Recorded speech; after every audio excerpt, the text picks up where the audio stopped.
வணக்கம் நண்பர்களே, உங்கள் MS Tamil Nadu agriculture university counselling எப்போ நடக்கும்? BSc agriculture, horticulture, sericulture, forestry இந்த மாதிரி கோர்சஸ் எல்லாம் எப்போ ஜாயின் பண்ணுவோம் அப்படின்னு ரொம்ப அவளோட மாணவர்கள் வெயிட் பண்ணிக்கிட்டு இருந்தாங்க. ஒரு வழியாக நேற்று கவுன்சிலிங் ஸ்கெட்யூல் அனௌன்ஸ் பண்ணியிருந்தாங்க. இன்னையிலேருந்து கவுன்சிலிங் வந்து ஸ்டார்ட் ஆகுது. ஃபர்ஸ்ட் ஃபேஸ் கவுன்சிலிங் யாருக்கு அப்படின்னு உங்களுக்கு தெரியும். 7.5%. 7.5% யாருக்கு ஒதுக்கப்பட்டிருக்கு அப்படின்னா, அரசு பள்ளிகளில் 6 முதல் 12ஆம் வகுப்பு வரை படித்த மாணவர்களுக்கானது. ஸோ இதற்கான சான்றிதழ்கள் எல்லாம் கொடுத்து நீங்கள் அரசு பள்ளி மாணவர் அப்படிங்கிற கேட்டகரியில் வந்திருப்பீங்க. உங்களோட ரேங்க் லிஸ்ட் வந்துருச்சு. இன்றைக்கி யார் யாரெல்லாம் கலந்துக்கலாம் அப்படிங்கிற லிஸ்ட்டும் ரிலீஸ் பண்ணிட்டாங்க.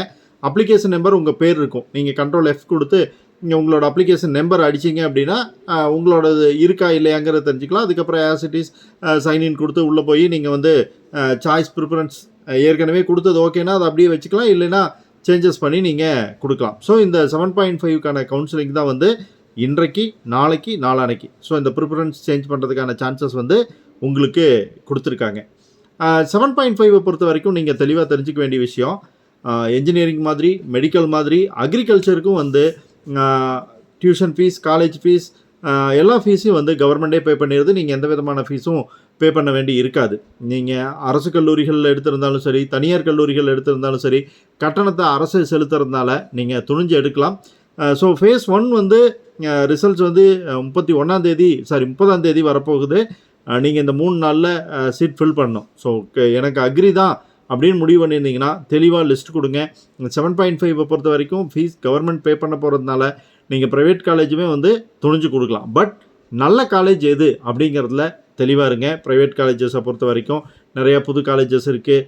அந்த காலேஜஸ் எல்லாம் உங்களுக்கு ஓகேவா இல்லையா, டிஸ்டன்ஸ் ஓகேவா இல்லையா, எல்லாத்தையுமே செக் பண்ணி அதனோட ஆர்டரில் கொடுங்க.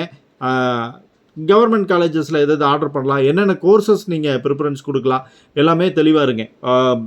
நீங்கள் வந்து ஸ்லைடிங் போகிறீங்க அப்படின்னா கண்டிப்பாக ஸ்லைடிங்கில் என்ன பண்ணுவாங்கன்னா, இப்போ உங்களுக்கு ஒரு 10வது சாய்ஸ் கிடச்சிருக்குன்னா மேலே 9வது சாய்ஸ் இருக்கும், அடுத்து 8வது சாய்ஸ், இதில் எது வேணாலும் உங்களுக்கு கிடைக்கலாம். நீங்கள் வந்து பிஎஸ்சி அக்ரிகல்ச்சர் தான் படிக்க போகிறேன் அப்படின்னு முடிவு பண்ணியிருக்கீங்க அப்படின்னா, நீங்கள் வரிசையாக பிஎஸ்சி அக்ரிகல்ச்சர் கொடுத்துருந்தீங்கன்னா தான் உங்களுக்கு பிஎஸ்சி அக்ரிகல்ச்சர் கிடைக்கும். 1வது சாய்ஸ் அக்ரிகல்ச்சர், 2வது சாய்ஸ் ஹார்டிகல்ச்சர், 3வது சாய்ஸ் செரிகல்ச்சர்னு கொடுத்துருக்கீங்க, 4வது நீங்கள் இன்னொரு கோர்ஸ் கொடுத்துருக்கீங்க, அக்ரிகல்ச்சரே கொடுத்துருக்கீங்க. மேலே இருக்கிற காலேஜஸ்க்கு ஸ்லைடிங்கில் போகணும் அப்படின்னா நீங்கள் அக்ரிகல்ச்சரே வேணும்னா மேலே உங்களுக்கு ஒரே ஒரு அக்ரிகல்ச்சர் தான் இருக்குது, வேறு கோர்ஸ் 2 இருக்குது.